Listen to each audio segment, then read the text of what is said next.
নমস্কার। আজ বানাবো ম্যাঙ্গো আইসক্রিম। তার জন্য একটা আম আমি কেটে নিয়েছি। কেটে নিয়ে তার আঁতিটা আমি মিক্সিং জারে নিয়ে নিয়েছি।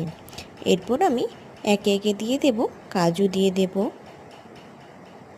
সামান্য কিছু আমন্ড, বাদাম দিয়ে দেব, তারপর দিয়ে দেব আমুলের ফ্রেশ মিল্ক।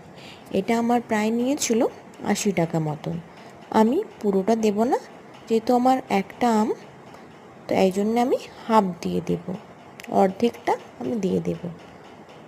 আর কোনো ওভেন, কোনো কিছুই ছাড়া মাত্র 4-5টা জিনিস দিয়ে তৈরি হয়ে যাবে ম্যাঙ্গো আইসক্রিম। এটা হচ্ছে আমুলের একটা মিল্ক পাউডার, 10 টাকা নিয়েছি, আমি পুরোটাই দিয়ে দিলাম। তারপরে আমি দিয়ে দেব চিনি। আপনারা স্বাদ মতো আপনাদের চিনি দেবেন। আপনারা যদি বাচ্চাদের জন্য বাড়িতে তৈরি করেন তাহলে আপনারা মিশ্রি ব্যবহার করতে পারেন, কারণ চিনিটা বাচ্চাদের পক্ষে ভালো না, মিশ্রিটা ঠিক আছে।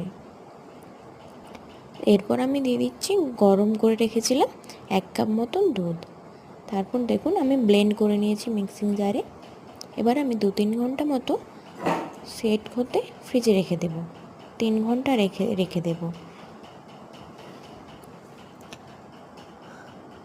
গরমে একবার বাড়িতে বানিয়ে দেখবেন, মন তৃপ্ত হয়ে যাবে খেয়ে।